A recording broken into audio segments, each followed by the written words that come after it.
무당에게 가지 마세요. 그 순간 당신의 업이 시작됩니다. 신기 있다고요.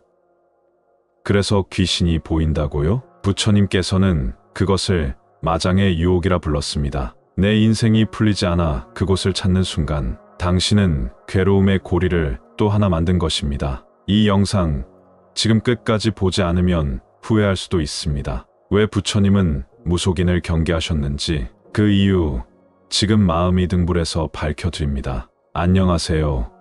마음을 밝히는 채널 마음이 등불입니다. 오늘 우리가 함께 나눌 주제는 많은 분들이 한 번쯤은 고민해 보셨을 이야기입니다. 답답할 때 무속인을 찾아가도 될까요? 신기가 있다는 사람은 진짜 특별한 능력이 있는 걸까요? 부처님은 무당이나 신점, 점술에 대해 어떻게 말씀하셨을까요? 혹시 지금 인생이 너무 힘들고 풀리지 않아서 누군가에게라도 물어보고 싶지 않으신가요? 무속인, 점집, 사주, 신점 이런 단어들이 머리를 스치면 우리는 스스로 이렇게 말합니다. 나는 그냥 참고만 할 거야. 정말 너무 답답하니까 딱 한 번만. 내가 미신에 빠진 건 아니잖아.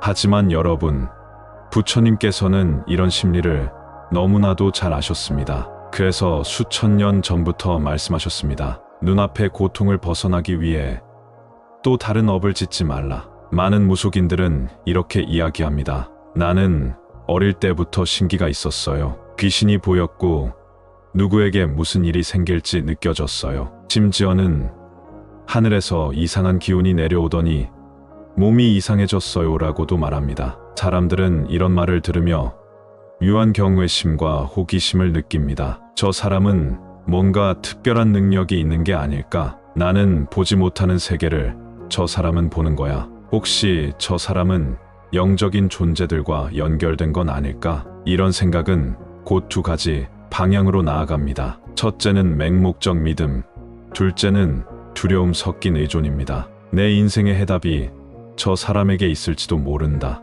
혹시라도 신을 거스르면 나에게 안 좋은 일이 생기진 않을까? 이처럼 사람들은 무속인을 통해 위안을 얻기도 하지만 동시에 불안과 무지의 수렁으로 더 깊이 빠지게 됩니다. 하지만 여러분, 부처님의 가르침은 이와 전혀 다릅니다. 부처님께서는 자바암경에서 이렇게 말씀하셨습니다. 신기센치는 수행의 결과도 아니요 깨달음의 표시도 아니다. 즉, 신기가 있다고 해서 그 사람이 도를 이룬 것도 아니고 진리를 깨달은 것도 아니라는 것입니다. 오히려 부처님은 신기라는 현상을 조심스레 바라보셨습니다. 왜일까요? 신기란 때로는 업보의 징표, 즉 과거의 인연에서 비롯된 불완전한 결과일 수 있기 때문입니다. 전생에 깊이 얽힌 인연, 금생에 무거운 업장을 지닌 이들이 그 인과를 해소하지 못한 채 삶을 이어갈 때 그 흔적이 기이한 기운으로 드러나는 경우가 있습니다. 이런 사람들은 때로는 꿈에서 이상한 것을 보고 때로는 남들이 보지 못하는 장면을 경험하며 심하면 몸이 아프거나 정신적으로 불안정해지기도 합니다. 이 모든 현상은 깨달음이나 능력의 표시가 아니라 정리되지 못한 인연의 뒤엉킴일 가능성이 높은 것입니다. 불교에서는 이런 상태를 이렇게 표현합니다. 귀신의 기운에 영향을 받은 상태, 혹은 망상과 집착에 물든 중생의 흐름. 쉽게 말해 신기란 나를 괴롭게 만든 인연이 아직 사라지지 않고 지금 이 삶에서도 나를 흔들고 있다는 뜻입니다. 여기서 중요한 질문 하나 드리겠습니다. 그런 신기 정말 부러워할 일일까요? 진정한 수행자라면 신이 보이는 것을 원하지 않습니다. 깨달음에 이른 자는 보이지 않는 것을 보려고 애쓰지 않습니다. 그들은 내면을 보고 고요함 속에서 진리를 찾습니다. 그런데 신기라는 말 아래에 숨겨진 수많은 감정들, 불안, 공포, 중독, 환상, 거짓 자존심, 이 모든 것이 사람을 길 잃게 만들 수 있다는 사실을 부처님은 너무도 잘 알고 계셨습니다. 그래서 신기에 흔들리는 중생들에게 이렇게 말씀하셨습니다. 외부의 기운에 휘둘리지 말고 내면의 고요함을 닦아라. 신을 좇기보다 법을 좇고 기적을 바라기보다 진리를 바라라. 여러분, 신기란 특별한 능력이 아닙니다. 오히려 그 사람의 삶이 아직 정리되지 않았다는 하나의 증거일 수 있습니다. 그렇기에 우리에게 필요한 것은 누가 신을 보았느냐가 아니라 누가 자신의 업을 들여다보고 있느냐입니다. 그리고 그 물음의 끝에 마음의 등불을 밝히는 진짜 지혜가 시작됩니다. 많은 사람들이 무당을 찾아갑니다. 그들이 거기까지 가게 되는 이유는 단순합니다. 앞으로 내 삶이 어떻게 될지 너무 불안해서, 그리고 지금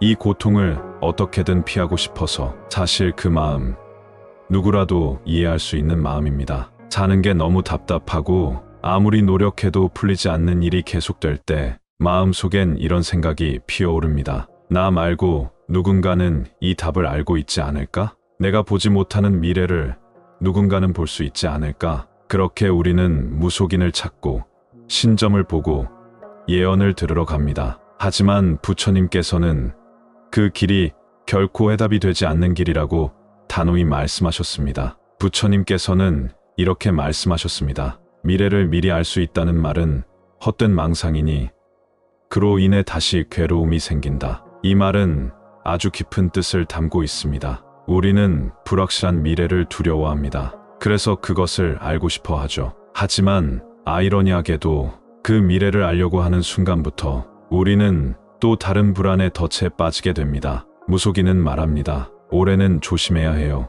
남자 복이 약하네요. 지금 신이 화가 나 있어요. 이런 말들을 듣는 순간 우리의 마음은 움츠러들고 혹시 정말 무슨 일이 생기지 않을까 두려워지기 시작합니다. 그리고 어느새 우리는 그 사람의 말 한마디에 의존하고 그 말에 맞춰 행동하고 심지어는 판단까지 내리게 됩니다. 하지만 여러분, 한 번만 곰곰이 생각해 보십시오. 그 말들은 과연 진실일까요? 아니면 불확실한 말의 조합일 뿐일까요? 조심해야 한다는 말은 누구에게나 항상 통하는 말입니다. 운이 약하다는 말은 지금 일이 잘 풀리지 않는 모든 사람에게 해당됩니다. 신이 노했다는 말은 우리를 두렵게 하고 또 다른 지출을 유도하는 말이 될 수도 있습니다. 이처럼 무속적 언어는 모호하고 일반적인 표현으로 사람의 불안을 자극합니다. 처음에는 궁금해서 찾았지만 나중에는 그 말이 마음의 씨앗처럼 박혀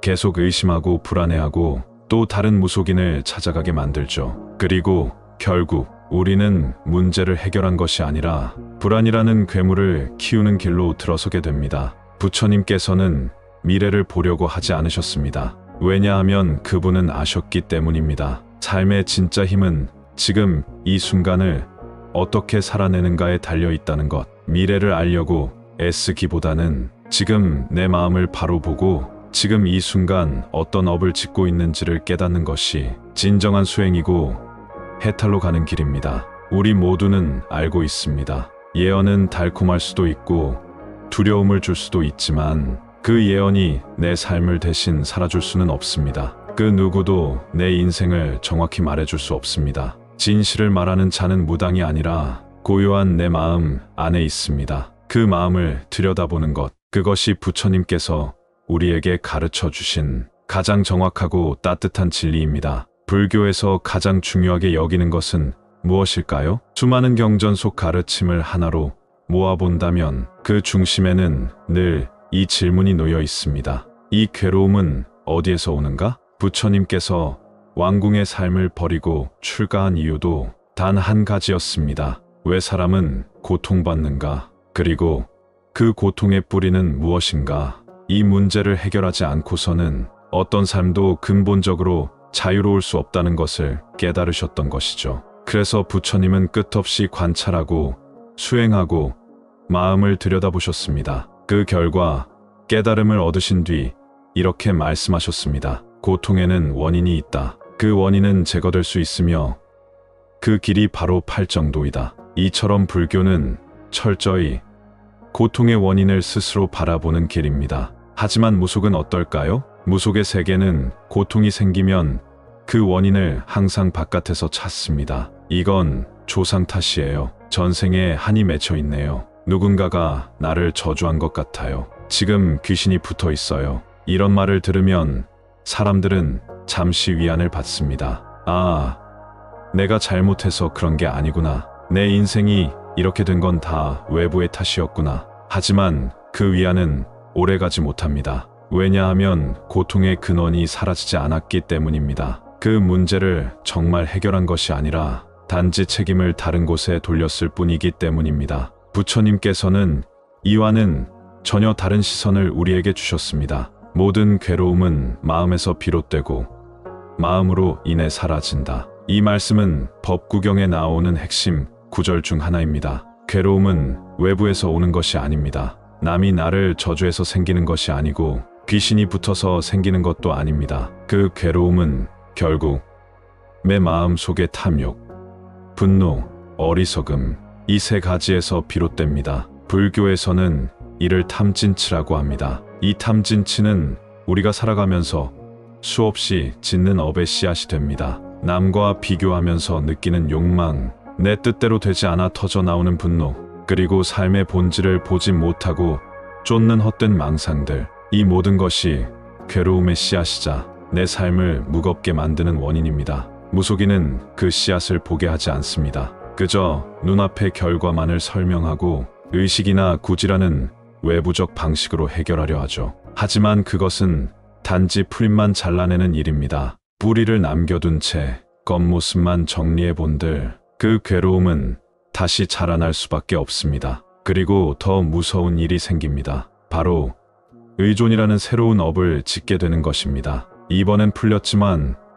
또 문제가 생기면 어떻게 하지? 또 신이 노하면 어떡하지? 이번에도 무당을 찾아야겠다. 이렇게 사람들은 삶의 중심을 자기 자신에게서 점점 더 멀어지게 합니다. 스스로의 힘으로 괴로움을 바라보는 법을 잃고 타인의 말에, 신의 이름에 기대게 됩니다. 그러다 보면 삶의 주인이 내가 아닌 무속인의 입으로 옮겨가 버리고 맙니다. 부처님께서 우리에게 바라신 삶은 그런 삶이 아닙니다. 고통을 외면하지도 말고 남 탓하지도 말고 그 뿌리를 있는 그대로 바라보라고 하셨습니다. 바로 그 순간부터 진정한 자유가 시작되기 때문입니다. 마음을 들여다보는 자만이 고통을 끝낼 수 있습니다. 그리고 그 고요한 마음의 등불은 다름 아닌 여러분 안에 이미 켜져 있습니다. 불교에서는 업을 아주 중요하게 여깁니다. 우리가 살아가며 겪는 모든 경험, 기쁨이든 괴로움이든 그 근원을 파고 들어가 보면 결국에는 내가 지은 의도와 행동,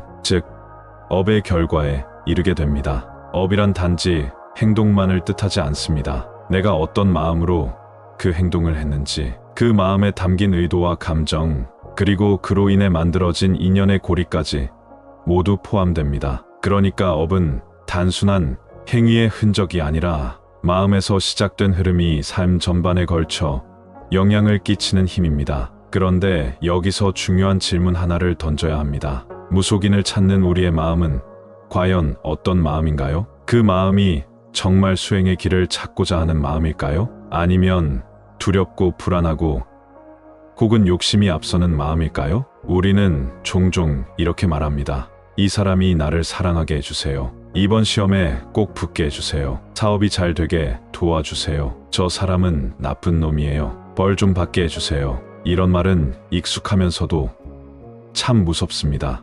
왜냐하면 이 모든 말 속에는 집착, 탐욕, 분노, 비교, 의존이 숨겨져 있기 때문입니다. 그리고 이 마음 그대로 우리는 무속인을 찾아갑니다. 정성을 들이고 비는 마음으로 굿을 하고 돈을 내고 복을 구합니다. 하지만 그 순간 우리는 또 하나의 업을 짓고 있는 것입니다. 그 업은 단지 무속인을 찾은 행위에서 끝나지 않습니다. 그때 품었던 의도가 고스란히 다음 인연과 결과로 이어집니다. 나의 욕심을 이루기 위해 신을 이용하겠다는 마음, 내가 원하는 대로 일이 흘러가야 한다는 집착, 남이 망해야 내가 편하다는 어리석음, 이 모든 것이 바로 탐진치, 즉 불교에서 말하는 세 가지 근본 번뇌입니다. 부처님께서는 이런 행위를 업을 더 심는 일, 즉 이미 무거운 업이 있는데 그 위에 또 다른 업을 겹겹이 쌓는 일이라고 말씀하셨습니다. 단순히 복을 달라고 비는 것이 아니라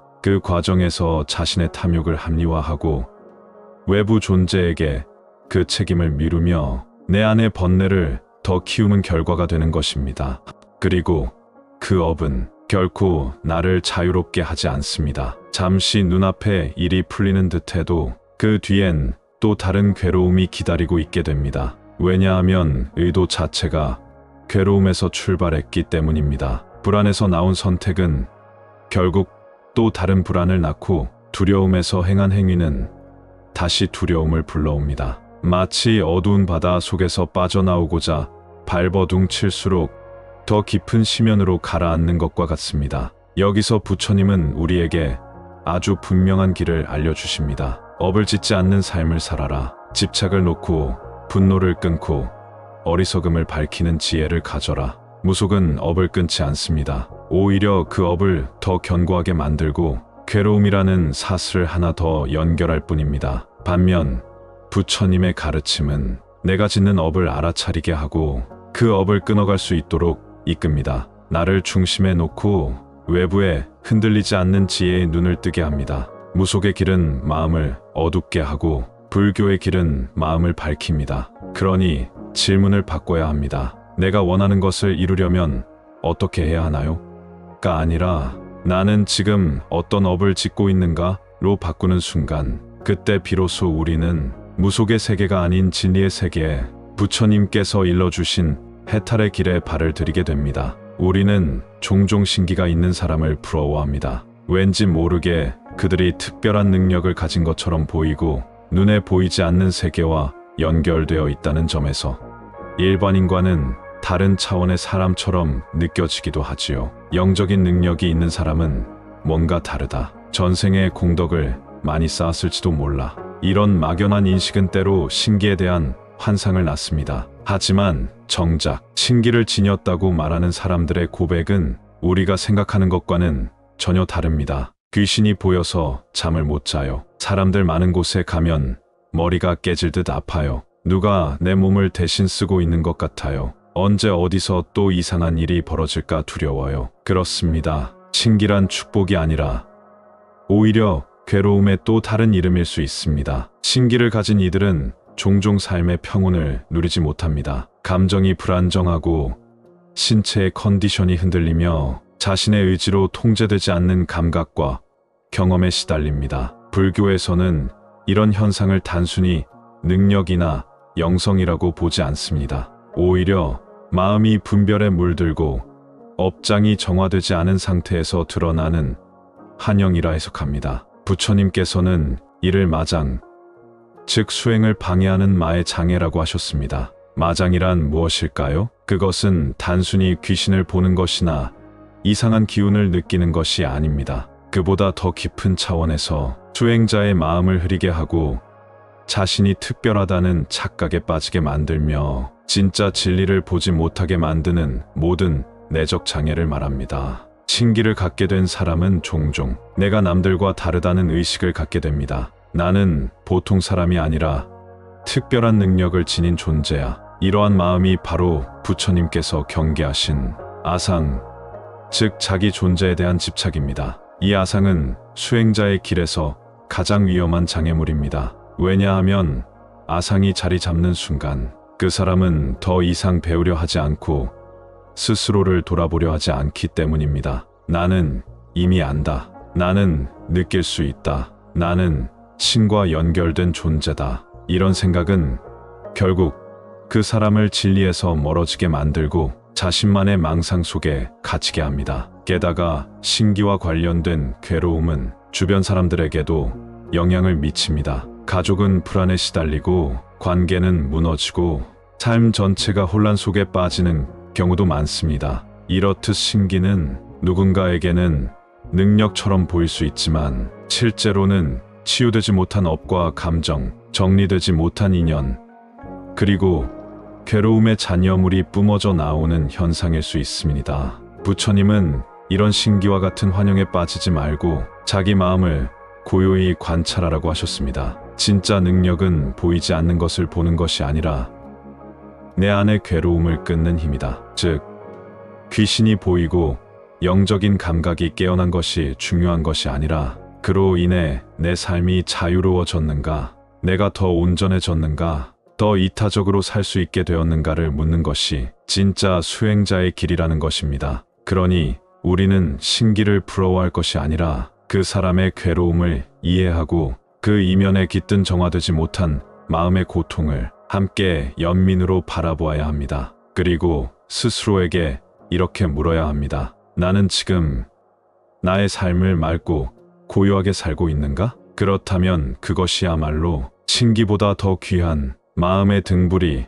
켜진 삶일 것입니다. 우리가 인생에서 힘들고 지칠 때 가장 먼저 떠오르는 질문은 이런 것입니다. 왜 나에게 이런 일이 생겼을까? 앞으로는 어떻게 될까? 내 인생은 누구 손에 달려 있는 걸까? 이런 물음은 너무도 자연스럽고 인간적인 감정에서 비롯됩니다. 그리고 그 질문은 종종 외부의 힘을 찾는 방향으로 나아갑니다. 신을 찾고 무속인을 찾고 점을 보고 사주를 보며 누군가 내 인생을 대신 해석해 주기를, 대신 결정해 주기를 기대하곤 합니다. 하지만 부처님께서는 그 모든 기대와 의존을 향해 단호하면서도 자비로운 한마디를 주셨습니다. 스스로를 등불 삼고 진리를 등불 삼아라. 이 말씀은 열반경에 나오는 부처님께서 열반에 들기 직전 제자들에게 남긴 마지막 가르침 중 하나입니다. 부처님은 이 땅에서 많은 기적을 일으킨 분이 아니었습니다. 미래를 예언하거나 귀신을 쫓거나 운명을 점쳐주신 것이 아니라 마음이 괴로움으로부터 벗어날 수 있는 길, 인간이 자기 삶의 주인으로 설 수 있는 법, 그것을 끊임없이 가르치신 분이었습니다. 그래서 부처님의 가르침은 늘 나에게로 돌아옵니다. 다른 사람의 운명, 귀신, 신의 개입이 아닌 지금 이 순간 내가 어떤 마음으로 살고 있는가를 묻습니다. 내가 어떤 업을 지었는가, 지금 무슨 생각을 품고 있는가, 그리고 그 생각과 말과 행동이 어떤 결과를 만들고 있는가, 그 진실을 직시하게 하십니다. 무속의 세계는 외부의 힘을 이야기합니다. 이 신이 너를 도와줄 것이다. 저 귀신이 너를 괴롭히고 있다. 조상이 화가 났다. 이처럼 무속은 문제의 원인도 해답도 밖에서 찾습니다. 그래서 사람들은 말합니다. 복을 사고 싶다. 벌을 피하고 싶다. 그리고 그렇게 해서 복을 사고 업장을 외면하는 길을 선택합니다. 하지만 부처님은 전혀 다른 말씀을 하십니다. 복은 짓는 것이다. 업은 직면하고 소멸하는 것이다. 깨달음은 누가 대신 주는 것이 아니라 스스로 수행하고 실천하며 얻는 것이다. 불교는 그래서 늘 자기 내면을 보는 수행을 강조합니다. 무당에게 가지 마세요. 그 순간 당신의 업이 시작됩니다. 신기 있다고요. 그래서 귀신이 보인다고요? 부처님께서는 그것을 마장의 유혹이라 불렀습니다. 내 인생이 풀리지 않아 그곳을 찾는 순간 당신은 괴로움의 고리를 또 하나 만든 것입니다. 이 영상 지금 끝까지 보지 않으면 후회할 수도 있습니다. 왜 부처님은 무속인을 경계하셨는지 그 이유 지금 마음이 등불에서 밝혀드립니다. 안녕하세요. 마음을 밝히는 채널 마음이 등불입니다. 오늘 우리가 함께 나눌 주제는 많은 분들이 한 번쯤은 고민해 보셨을 이야기입니다. 답답할 때 무속인을 찾아가도 될까요? 신기가 있다는 사람은 진짜 특별한 능력이 있는 걸까요? 부처님은 무당이나 신점, 점술에 대해 어떻게 말씀하셨을까요? 혹시 지금 인생이 너무 힘들고 풀리지 않아서 누군가에게라도 물어보고 싶지 않으신가요? 무속인, 점집, 사주, 신점 이런 단어들이 머리를 스치면 우리는 스스로 이렇게 말합니다. 나는 그냥 참고만 할 거야. 정말 너무 답답하니까 딱 한 번만. 내가 미신에 빠진 건 아니잖아. 하지만 여러분, 부처님께서는 이런 심리를 너무나도 잘 아셨습니다. 그래서 수천 년 전부터 말씀하셨습니다. 눈앞의 고통을 벗어나기 위해 또 다른 업을 짓지 말라. 많은 무속인들은 이렇게 이야기합니다. 나는 어릴 때부터 신기가 있었어요. 귀신이 보였고 누구에게 무슨 일이 생길지 느껴졌어요. 심지어는 하늘에서 이상한 기운이 내려오더니 몸이 이상해졌어요 라고도 말합니다. 사람들은 이런 말을 들으며 묘한 경외심과 호기심을 느낍니다. 저 사람은 뭔가 특별한 능력이 있는 게 아닐까? 나는 보지 못하는 세계를 저 사람은 보는 거야. 혹시 저 사람은 영적인 존재들과 연결된 건 아닐까? 이런 생각은 곧 두 가지 방향으로 나아갑니다. 첫째는 맹목적 믿음, 둘째는 두려움 섞인 의존입니다. 내 인생의 해답이 저 사람에게 있을지도 모른다. 혹시라도 신을 거스르면 나에게 안 좋은 일이 생기진 않을까? 이처럼 사람들은 무속인을 통해 위안을 얻기도 하지만 동시에 불안과 무지의 수렁으로 더 깊이 빠지게 됩니다. 하지만 여러분, 부처님의 가르침은 이와 전혀 다릅니다. 부처님께서는 자바암경에서 이렇게 말씀하셨습니다. 신기센치는 수행의 결과도 아니요 깨달음의 표시도 아니다. 즉, 신기가 있다고 해서 그 사람이 도를 이룬 것도 아니고 진리를 깨달은 것도 아니라는 것입니다. 오히려 부처님은 신기라는 현상을 조심스레 바라보셨습니다. 왜일까요? 신기란 때로는 업보의 징표, 즉 과거의 인연에서 비롯된 불완전한 결과일 수 있기 때문입니다. 전생에 깊이 얽힌 인연, 금생에 무거운 업장을 지닌 이들이 그 인과를 해소하지 못한 채 삶을 이어갈 때 그 흔적이 기이한 기운으로 드러나는 경우가 있습니다. 이런 사람들은 때로는 꿈에서 이상한 것을 보고 때로는 남들이 보지 못하는 장면을 경험하며 심하면 몸이 아프거나 정신적으로 불안정해지기도 합니다. 이 모든 현상은 깨달음이나 능력의 표시가 아니라 정리되지 못한 인연의 뒤엉킴일 가능성이 높은 것입니다. 불교에서는 이런 상태를 이렇게 표현합니다. 귀신의 기운에 영향을 받은 상태, 혹은 망상과 집착에 물든 중생의 흐름. 쉽게 말해 신기란 나를 괴롭게 만든 인연이 아직 사라지지 않고 지금 이 삶에서도 나를 흔들고 있다는 뜻입니다. 여기서 중요한 질문 하나 드리겠습니다. 그런 신기 정말 부러워할 일일까요? 진정한 수행자라면 신이 보이는 것을 원하지 않습니다. 깨달음에 이른 자는 보이지 않는 것을 보려고 애쓰지 않습니다. 그들은 내면을 보고 고요함 속에서 진리를 찾습니다. 그런데 신기라는 말 아래에 숨겨진 수많은 감정들, 불안, 공포, 중독, 환상, 거짓 자존심, 이 모든 것이 사람을 길 잃게 만들 수 있다는 사실을 부처님은 너무도 잘 알고 계셨습니다. 그래서 신기에 흔들리는 중생들에게 이렇게 말씀하셨습니다. 외부의 기운에 휘둘리지 말고 내면의 고요함을 닦아라. 신을 좇기보다 법을 좇고 기적을 바라기보다 진리를 바라라. 여러분, 신기란 특별한 능력이 아닙니다. 오히려 그 사람의 삶이 아직 정리되지 않았다는 하나의 증거일 수 있습니다. 그렇기에 우리에게 필요한 것은 누가 신을 보았느냐가 아니라 누가 자신의 업을 들여다보고 있느냐입니다. 그리고 그 물음의 끝에 마음의 등불을 밝히는 진짜 지혜가 시작됩니다. 많은 사람들이 무당을 찾아갑니다. 그들이 거기까지 가게 되는 이유는 단순합니다. 앞으로 내 삶이 어떻게 될지 너무 불안해서, 그리고 지금 이 고통을 어떻게든 피하고 싶어서. 사실 그 마음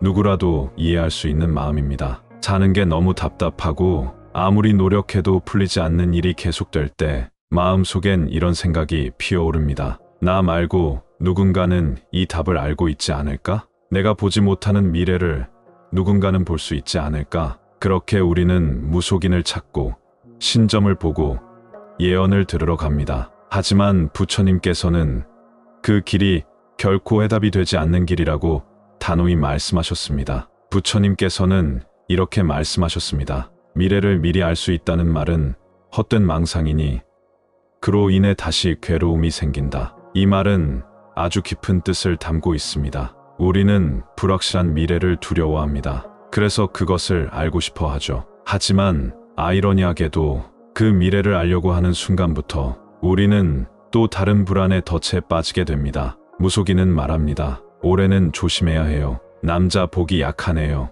지금 신이 화가 나 있어요. 이런 말들을 듣는 순간 우리의 마음은 움츠러들고 혹시 정말 무슨 일이 생기지 않을까 두려워지기 시작합니다. 그리고 어느새 우리는 그 사람의 말 한마디에 의존하고 그 말에 맞춰 행동하고 심지어는 판단까지 내리게 됩니다. 하지만 여러분, 한 번만 곰곰이 생각해 보십시오. 그 말들은 과연 진실일까요? 아니면 불확실한 말의 조합일 뿐일까요? 조심해야 한다는 말은 누구에게나 항상 통하는 말입니다. 운이 약하다는 말은 지금 일이 잘 풀리지 않는 모든 사람에게 해당됩니다. 신이 노했다는 말은 우리를 두렵게 하고 또 다른 지출을 유도하는 말이 될 수도 있습니다. 이처럼 무속적 언어는 모호하고 일반적인 표현으로 사람의 불안을 자극합니다. 처음에는 궁금해서 찾았지만 나중에는 그 말이 마음의 씨앗처럼 박혀 계속 의심하고 불안해하고 또 다른 무속인을 찾아가게 만들죠. 그리고 결국 우리는 문제를 해결한 것이 아니라 불안이라는 괴물을 키우는 길로 들어서게 됩니다. 부처님께서는 미래를 보려고 하지 않으셨습니다. 왜냐하면 그분은 아셨기 때문입니다. 삶의 진짜 힘은 지금 이 순간을 어떻게 살아내는가에 달려 있다는 것. 미래를 알려고 애쓰기보다는 지금 내 마음을 바로 보고 지금 이 순간 어떤 업을 짓고 있는지를 깨닫는 것이 진정한 수행이고 해탈로 가는 길입니다. 우리 모두는 알고 있습니다. 예언은 달콤할 수도 있고 두려움을 줄 수도 있지만 그 예언이 내 삶을 대신 살아줄 수는 없습니다. 그 누구도 내 인생을 정확히 말해줄 수 없습니다. 진실을 말하는 자는 무당이 아니라 고요한 내 마음 안에 있습니다. 그 마음을 들여다보는 것, 그것이 부처님께서 우리에게 가르쳐 주신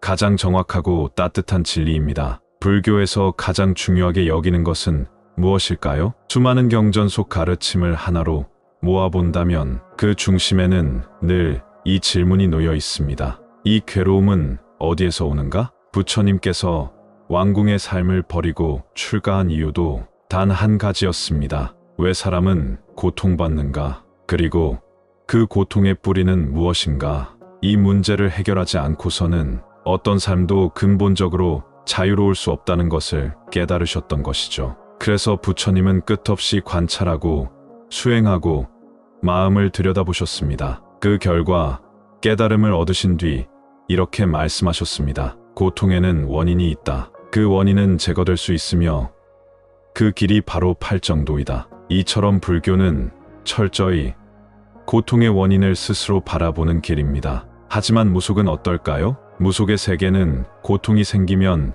그 원인을 항상 바깥에서 찾습니다. 이건 조상 탓이에요. 전생에 한이 맺혀 있네요. 누군가가 나를 저주한 것 같아요. 지금 귀신이 붙어 있어요. 이런 말을 들으면 사람들은 잠시 위안을 받습니다. 아, 내가 잘못해서 그런 게 아니구나. 내 인생이 이렇게 된 건 다 외부의 탓이었구나. 하지만 그 위안은 오래가지 못합니다. 왜냐하면 고통의 근원이 사라지지 않았기 때문입니다. 그 문제를 정말 해결한 것이 아니라 단지 책임을 다른 곳에 돌렸을 뿐이기 때문입니다. 부처님께서는 이와는 전혀 다른 시선을 우리에게 주셨습니다. 모든 괴로움은 마음에서 비롯되고 마음으로 인해 사라진다. 이 말씀은 법구경에 나오는 핵심 구절 중 하나입니다. 괴로움은 외부에서 오는 것이 아닙니다. 남이 나를 저주해서 생기는 것이 아니고 귀신이 붙어서 생기는 것도 아닙니다. 그 괴로움은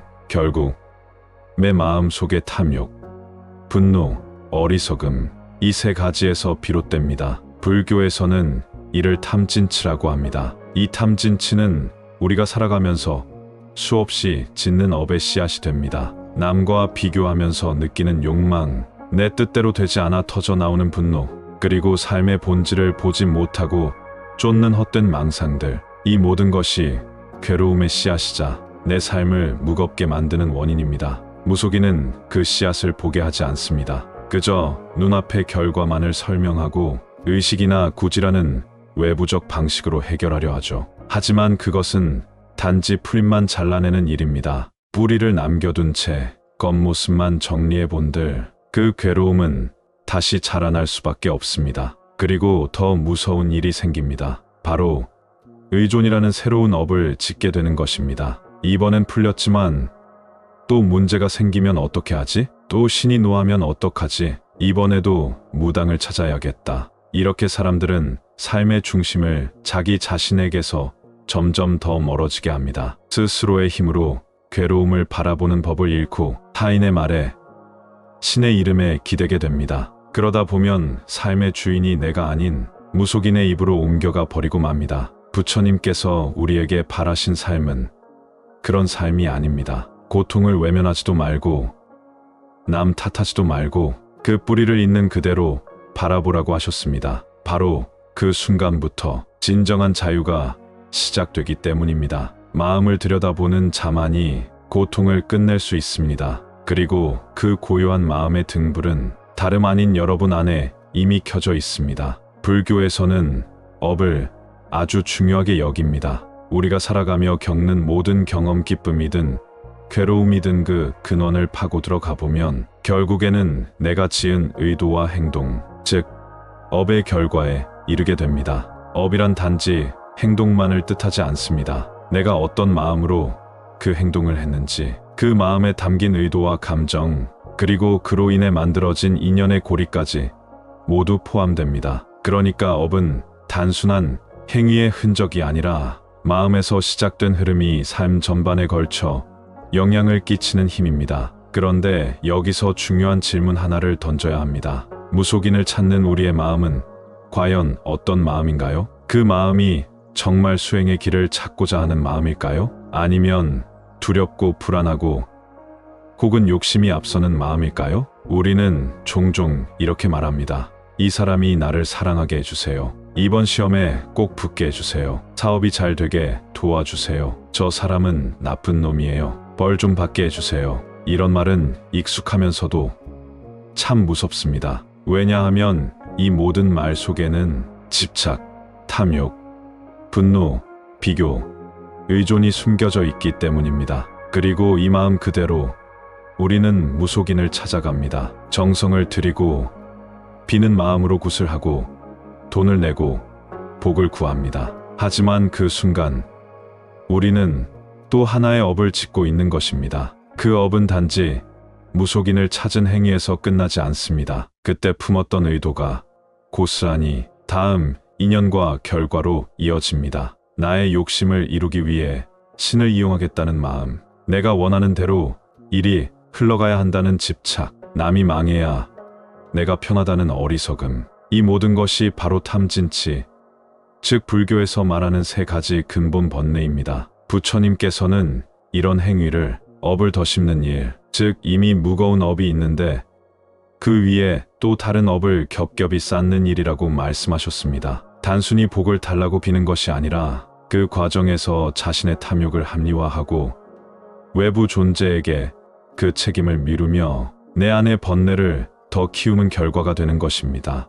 그리고 그 업은 결코 나를 자유롭게 하지 않습니다. 잠시 눈앞에 일이 풀리는 듯해도 그 뒤엔 또 다른 괴로움이 기다리고 있게 됩니다. 왜냐하면 의도 자체가 괴로움에서 출발했기 때문입니다. 불안에서 나온 선택은 결국 또 다른 불안을 낳고 두려움에서 행한 행위는 다시 두려움을 불러옵니다. 마치 어두운 바다 속에서 빠져나오고자 발버둥 칠수록 더 깊은 심연으로 가라앉는 것과 같습니다. 여기서 부처님은 우리에게 아주 분명한 길을 알려주십니다. 업을 짓지 않는 삶을 살아라. 집착을 놓고 분노를 끊고 어리석음을 밝히는 지혜를 가져라. 무속은 업을 끊지 않습니다. 오히려 그 업을 더 견고하게 만들고 괴로움이라는 사슬을 하나 더 연결할 뿐입니다. 반면 부처님의 가르침은 내가 짓는 업을 알아차리게 하고 그 업을 끊어갈 수 있도록 이끕니다. 나를 중심에 놓고 외부에 흔들리지 않는 지혜의 눈을 뜨게 합니다. 무속의 길은 마음을 어둡게 하고 불교의 길은 마음을 밝힙니다. 그러니 질문을 바꿔야 합니다. 내가 원하는 것을 이루려면 어떻게 해야 하나요?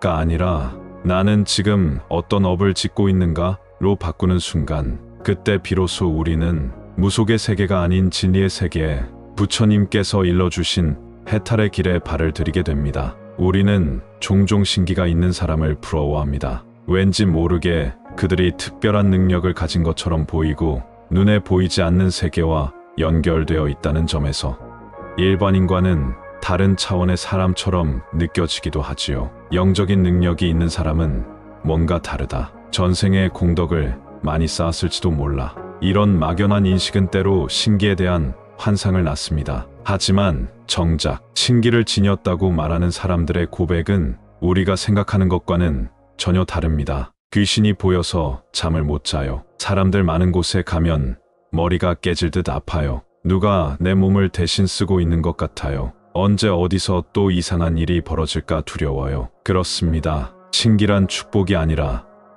오히려 괴로움의 또 다른 이름일 수 있습니다. 신기를 가진 이들은 종종 삶의 평온을 누리지 못합니다. 감정이 불안정하고 신체의 컨디션이 흔들리며 자신의 의지로 통제되지 않는 감각과 경험에 시달립니다. 불교에서는 이런 현상을 단순히 능력이나 영성이라고 보지 않습니다. 오히려 마음이 분별에 물들고 업장이 정화되지 않은 상태에서 드러나는 한영이라 해석합니다. 부처님께서는 이를 마장, 즉 수행을 방해하는 마의 장애라고 하셨습니다. 마장이란 무엇일까요? 그것은 단순히 귀신을 보는 것이나 이상한 기운을 느끼는 것이 아닙니다. 그보다 더 깊은 차원에서 수행자의 마음을 흐리게 하고 자신이 특별하다는 착각에 빠지게 만들며 진짜 진리를 보지 못하게 만드는 모든 내적 장애를 말합니다. 신기를 갖게 된 사람은 종종 내가 남들과 다르다는 의식을 갖게 됩니다.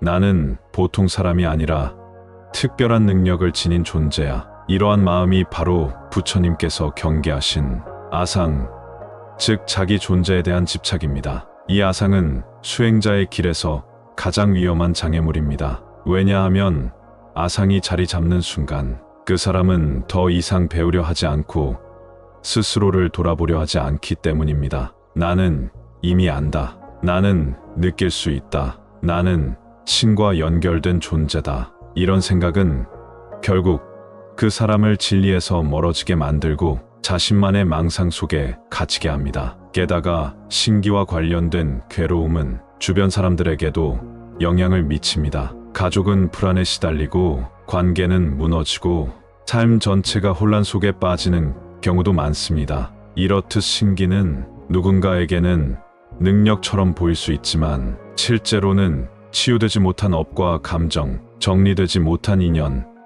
그리고 괴로움의 잔여물이 뿜어져 나오는 현상일 수 있습니다. 부처님은 이런 신기와 같은 환영에 빠지지 말고 자기 마음을 고요히 관찰하라고 하셨습니다. 진짜 능력은 보이지 않는 것을 보는 것이 아니라 내 안의 괴로움을 끊는 힘이다. 즉, 귀신이 보이고 영적인 감각이 깨어난 것이 중요한 것이 아니라 그로 인해 내 삶이 자유로워졌는가, 내가 더 온전해졌는가, 더 이타적으로 살 수 있게 되었는가를 묻는 것이 진짜 수행자의 길이라는 것입니다. 그러니 우리는 신기를 부러워할 것이 아니라 그 사람의 괴로움을 이해하고 그 이면에 깃든 정화되지 못한 마음의 고통을 함께 연민으로 바라보아야 합니다. 그리고 스스로에게 이렇게 물어야 합니다. 나는 지금 나의 삶을 맑고 고요하게 살고 있는가? 그렇다면 그것이야말로 신기보다 더 귀한 마음의 등불이 켜진 삶일 것입니다. 우리가 인생에서 힘들고 지칠 때 가장 먼저 떠오르는 질문은 이런 것입니다. 왜 나에게 이런 일이 생겼을까? 앞으로는 어떻게 될까? 내 인생은 누구 손에 달려 있는 걸까? 이런 물음은 너무도 자연스럽고 인간적인 감정에서 비롯됩니다. 그리고 그 질문은 종종 외부의 힘을 찾는 방향으로 나아갑니다. 신을 찾고, 무속인을 찾고, 점을 보고, 사주를 보며 누군가 내 인생을 대신 해석해 주기를, 대신 결정해 주기를 기대하곤 합니다. 하지만 부처님께서는 그 모든 기대와 의존을 향해 단호하면서도 자비로운 한마디를 주셨습니다. 스스로를 등불 삼고 진리를 등불 삼아라. 이 말씀은 열반경에 나오는 부처님께서 열반에 들기 직전 제자들에게 남긴 마지막 가르침 중 하나입니다. 부처님은 이 땅에서 많은 기적을 일으킨 분이 아니었습니다.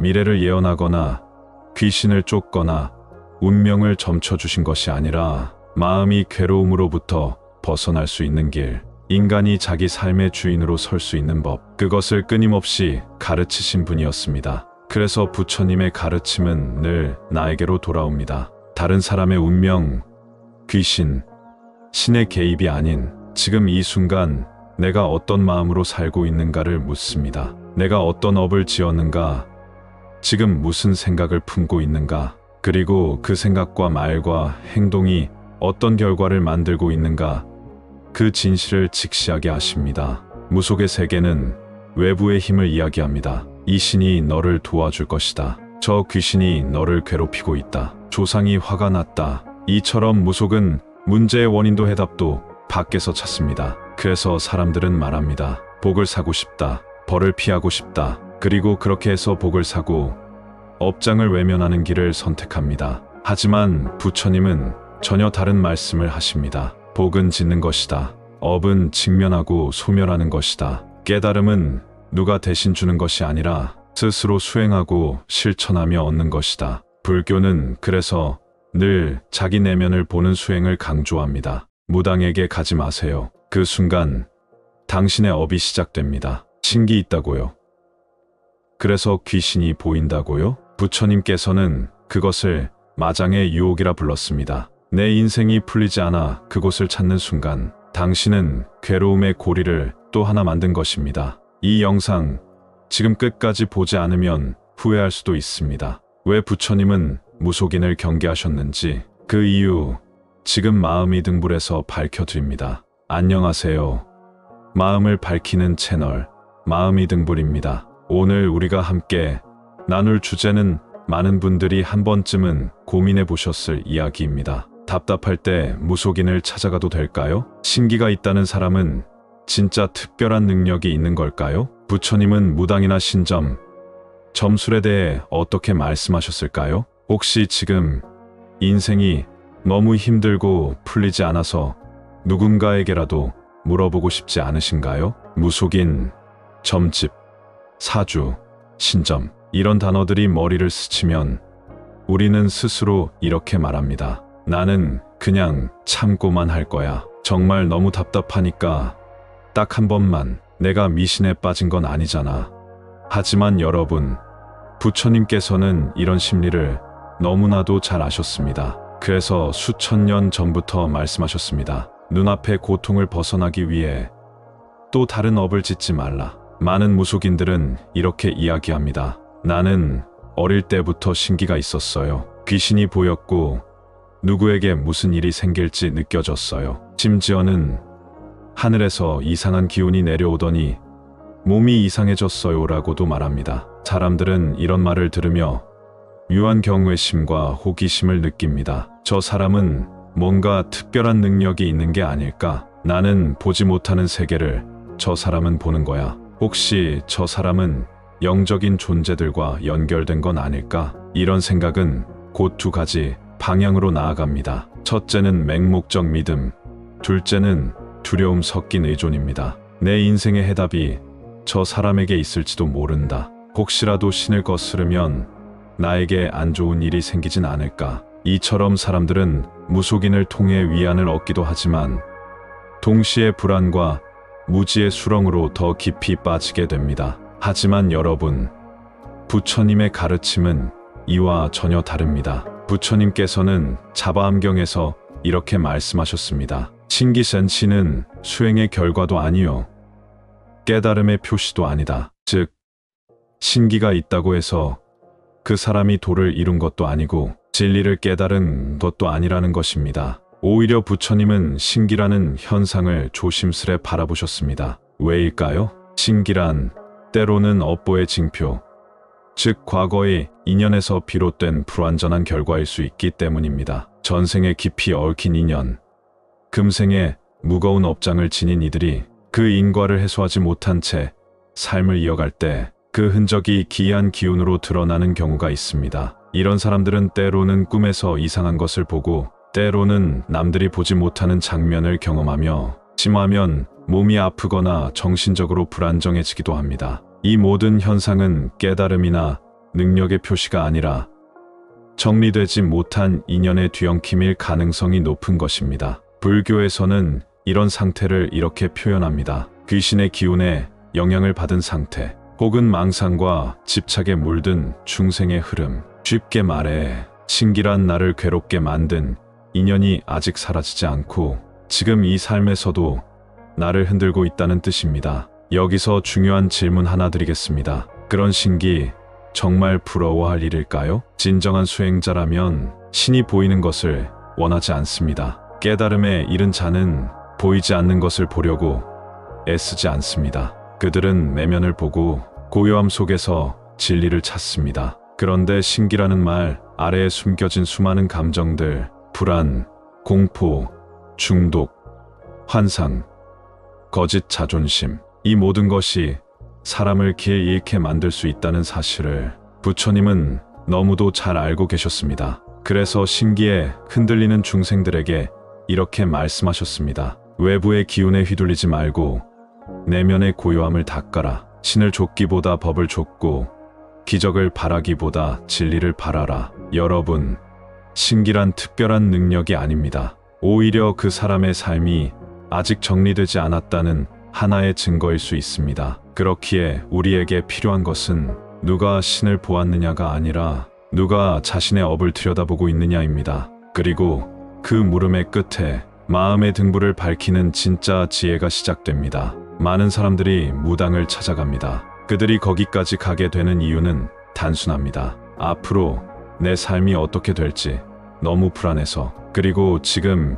이 고통을 어떻게든 피하고 싶어서. 사실 그 마음, 누구라도 이해할 수 있는 마음입니다. 사는 게 너무 답답하고 아무리 노력해도 풀리지 않는 일이 계속될 때 마음속엔 이런 생각이 피어오릅니다. 나 말고 누군가는 이 답을 알고 있지 않을까? 내가 보지 못하는 미래를 누군가는 볼 수 있지 않을까? 그렇게 우리는 무속인을 찾고 신점을 보고 예언을 들으러 갑니다. 하지만 부처님께서는 그 길이 결코 해답이 되지 않는 길이라고 단호히 말씀하셨습니다. 부처님께서는 이렇게 말씀하셨습니다. 미래를 미리 알 수 있다는 말은 헛된 망상이니 그로 인해 다시 괴로움이 생긴다. 이 말은 아주 깊은 뜻을 담고 있습니다. 우리는 불확실한 미래를 두려워합니다. 그래서 그것을 알고 싶어 하죠. 하지만 아이러니하게도 그 미래를 알려고 하는 순간부터 우리는 또 다른 불안의 덫에 빠지게 됩니다.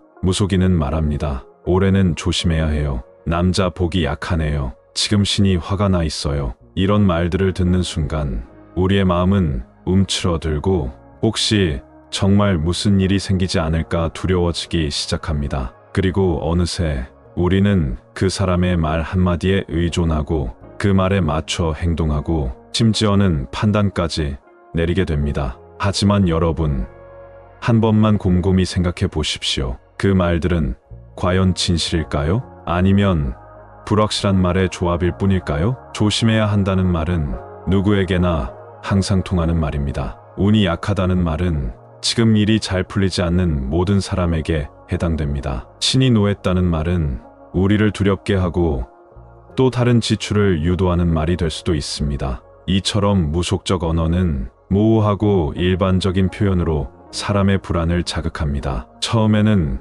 궁금해서 찾았지만 나중에는 그 말이 마음의 씨앗처럼 박혀 계속 의심하고 불안해하고 또 다른 무속인을 찾아가게 만들죠. 그리고 결국 우리는 문제를 해결한 것이 아니라 불안이라는 괴물을 키우는 길로 들어서게 됩니다. 부처님께서는 미래를 보려고 하지 않으셨습니다. 왜냐하면 그분은 아셨기 때문입니다. 삶의 진짜 힘은 지금 이 순간을 어떻게 살아내는가에 달려 있다는 것. 미래를 알려고 애쓰기보다는 지금 내 마음을 바로 보고 지금 이 순간 어떤 업을 짓고 있는지를 깨닫는 것이 진정한 수행이고 해탈로 가는 길입니다. 우리 모두는 알고 있습니다. 예언은 달콤할 수도 있고 두려움을 줄 수도 있지만 그 예언이 내 삶을 대신 살아줄 수는 없습니다. 그 누구도 내 인생을 정확히 말해줄 수 없습니다. 진실을 말하는 자는 무당이 아니라 고요한 내 마음 안에 있습니다. 그 마음을 들여다보는 것, 그것이 부처님께서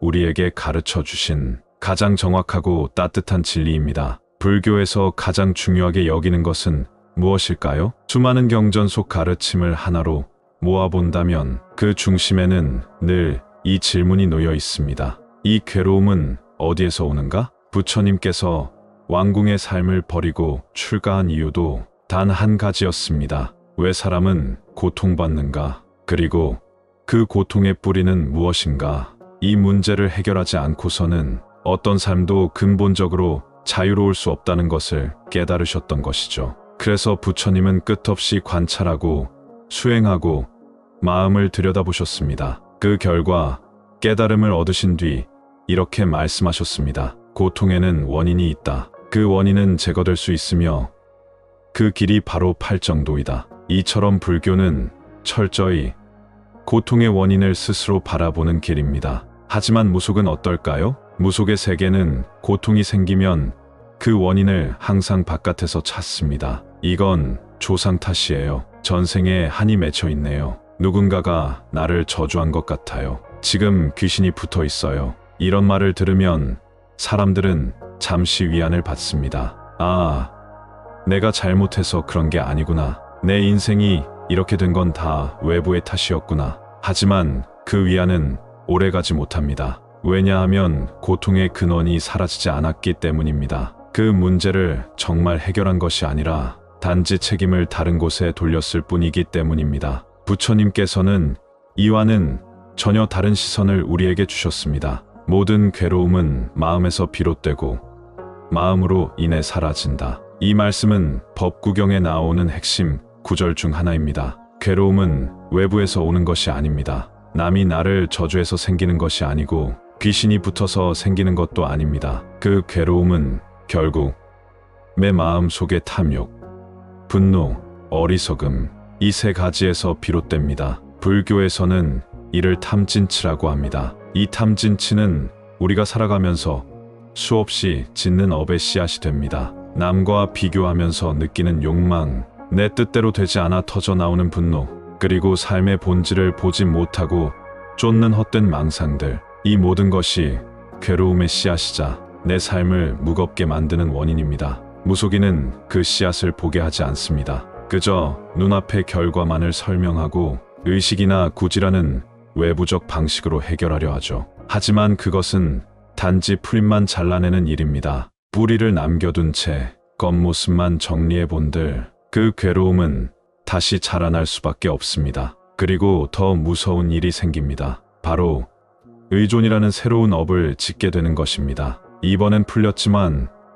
또 문제가 생기면 어떻게 하지? 또 신이 노하면 어떡하지? 이번에도 무당을 찾아야겠다. 이렇게 사람들은 삶의 중심을 자기 자신에게서 점점 더 멀어지게 합니다. 스스로의 힘으로 괴로움을 바라보는 법을 잃고 타인의 말에 신의 이름에 기대게 됩니다. 그러다 보면 삶의 주인이 내가 아닌 무속인의 입으로 옮겨가 버리고 맙니다. 부처님께서 우리에게 바라신 삶은 그런 삶이 아닙니다. 고통을 외면하지도 말고 남 탓하지도 말고 그 뿌리를 있는 그대로 바라보라고 하셨습니다. 바로 그 순간부터 진정한 자유가 시작되기 때문입니다. 마음을 들여다보는 자만이 고통을 끝낼 수 있습니다. 그리고 그 고요한 마음의 등불은 다름 아닌 여러분 안에 이미 켜져 있습니다. 불교에서는 업을 아주 중요하게 여깁니다. 우리가 살아가며 겪는 모든 경험, 기쁨이든 괴로움이든 그 근원을 파고 들어가 보면 결국에는 내가 지은 의도와 행동,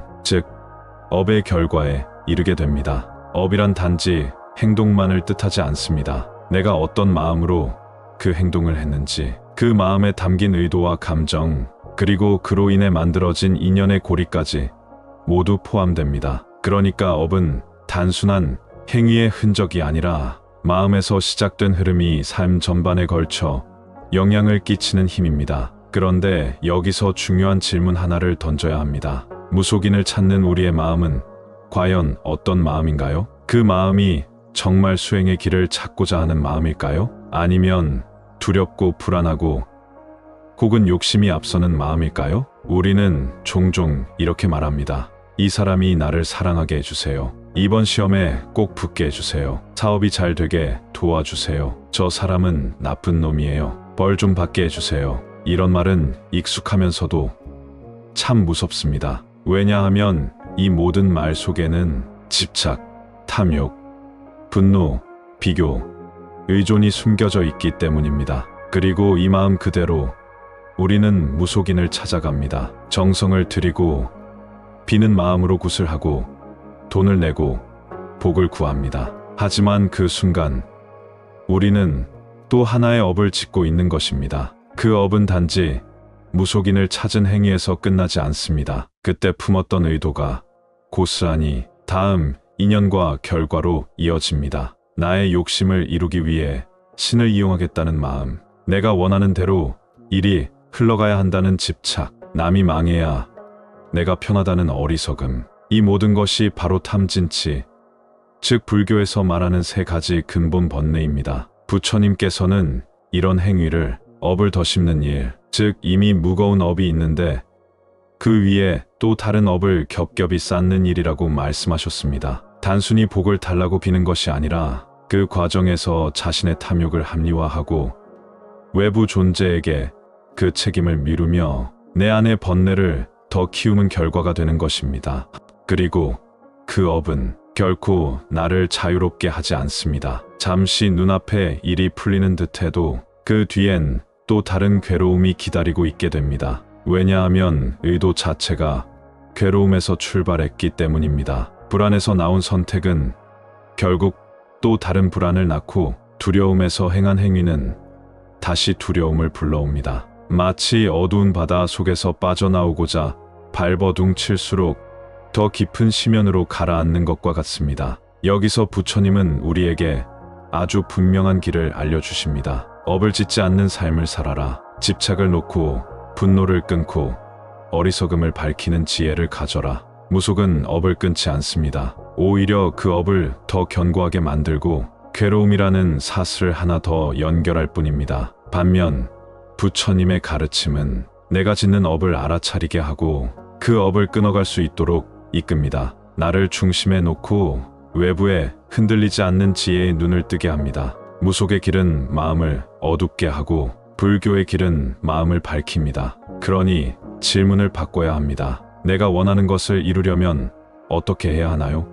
가 아니라 나는 지금 어떤 업을 짓고 있는가로 바꾸는 순간, 그때 비로소 우리는 무속의 세계가 아닌 진리의 세계에 부처님께서 일러주신 해탈의 길에 발을 들이게 됩니다. 우리는 종종 신기가 있는 사람을 부러워합니다. 왠지 모르게 그들이 특별한 능력을 가진 것처럼 보이고 눈에 보이지 않는 세계와 연결되어 있다는 점에서 일반인과는 다른 차원의 사람처럼 느껴지기도 하지요. 영적인 능력이 있는 사람은 뭔가 다르다. 전생의 공덕을 많이 쌓았을지도 몰라. 이런 막연한 인식은 때로 신기에 대한 환상을 낳습니다. 하지만 정작 신기를 지녔다고 말하는 사람들의 고백은 우리가 생각하는 것과는 전혀 다릅니다. 귀신이 보여서 잠을 못 자요. 사람들 많은 곳에 가면 머리가 깨질 듯 아파요. 누가 내 몸을 대신 쓰고 있는 것 같아요. 언제 어디서 또 이상한 일이 벌어질까 두려워요. 그렇습니다. 신기란 축복이 아니라 오히려 괴로움의 또 다른 이름일 수 있습니다. 신기를 가진 이들은 종종 삶의 평온을 누리지 못합니다. 감정이 불안정하고 신체의 컨디션이 흔들리며 자신의 의지로 통제되지 않는 감각과 경험에 시달립니다. 불교에서는 이런 현상을 단순히 능력이나 영성이라고 보지 않습니다. 오히려 마음이 분별에 물들고 업장이 정화되지 않은 상태에서 드러나는 한영이라 해석합니다. 부처님께서는 이를 마장, 즉 수행을 방해하는 마의 장애라고 하셨습니다. 마장이란 무엇일까요? 그것은 단순히 귀신을 보는 것이나 이상한 기운을 느끼는 것이 아닙니다. 그보다 더 깊은 차원에서 수행자의 마음을 흐리게 하고 자신이 특별하다는 착각에 빠지게 만들며 진짜 진리를 보지 못하게 만드는 모든 내적 장애를 말합니다. 신기를 갖게 된 사람은 종종 내가 남들과 다르다는 의식을 갖게 됩니다. 나는 보통 사람이 아니라 특별한 능력을 지닌 존재야. 이러한 마음이 바로 부처님께서 경계하신 아상, 즉 자기 존재에 대한 집착입니다. 이 아상은 수행자의 길에서 가장 위험한 장애물입니다. 왜냐하면 아상이 자리 잡는 순간 그 사람은 더 이상 배우려 하지 않고 스스로를 돌아보려 하지 않기 때문입니다. 나는 이미 안다. 나는 느낄 수 있다. 나는 신과 연결된 존재다. 이런 생각은 결국 그 사람을 진리에서 멀어지게 만들고 자신만의 망상 속에 갇히게 합니다. 게다가 신기와 관련된 괴로움은 주변 사람들에게도 영향을 미칩니다. 가족은 불안에 시달리고 관계는 무너지고 삶 전체가 혼란 속에 빠지는 경우도 많습니다. 이렇듯 신기는 누군가에게는 능력처럼 보일 수 있지만 실제로는 치유되지 못한 업과 감정, 정리되지 못한 인연, 그리고 괴로움의 잔여물이 뿜어져 나오는 현상일 수 있습니다. 부처님은 이런 신기와 같은 환영에 빠지지 말고 자기 마음을 고요히 관찰하라고 하셨습니다. 진짜 능력은 보이지 않는 것을 보는 것이 아니라 내 안의 괴로움을 끊는 힘이다. 즉, 귀신이 보이고 영적인 감각이 깨어난 것이 중요한 것이 아니라 그로 인해 내 삶이 자유로워졌는가, 내가 더 온전해졌는가, 더 이타적으로 살 수 있게 되었는가를 묻는 것이 진짜 수행자의 길이라는 것입니다. 그러니 우리는 신기를 부러워할 것이 아니라 그 사람의 괴로움을 이해하고 그 이면에 깃든 정화되지 못한 마음의 고통을 함께 연민으로 바라보아야 합니다. 그리고 스스로에게 이렇게 물어야 합니다. 나는 지금 나의 삶을 맑고 고요하게 살고 있는가? 그렇다면 그것이야말로 신기보다 더 귀한 마음의 등불이 켜진 삶일 것입니다. 우리가 인생에서 힘들고 지칠 때 가장 먼저 떠오르는 질문은 이런 것입니다. 왜 나에게 이런 일이 생겼을까? 앞으로는 어떻게 될까? 내 인생은 누구 손에 달려 있는 걸까? 이런 물음은 너무도 자연스럽고 인간적인 감정에서 비롯됩니다. 그리고 그 질문은 종종 외부의 힘을 찾는 방향으로 나아갑니다. 신을 찾고, 무속인을 찾고, 점을 보고, 사주를 보며 누군가 내 인생을 대신 해석해 주기를, 대신 결정해 주기를 기대하곤 합니다. 하지만 부처님께서는 그 모든 기대와 의존을 향해 단호하면서도 자비로운 한마디를 주셨습니다. 스스로를 등불 삼고 진리를 등불 삼아라. 이 말씀은 열반경에 나오는 부처님께서 열반에 들기 직전 제자들에게 남긴 마지막 가르침 중 하나입니다.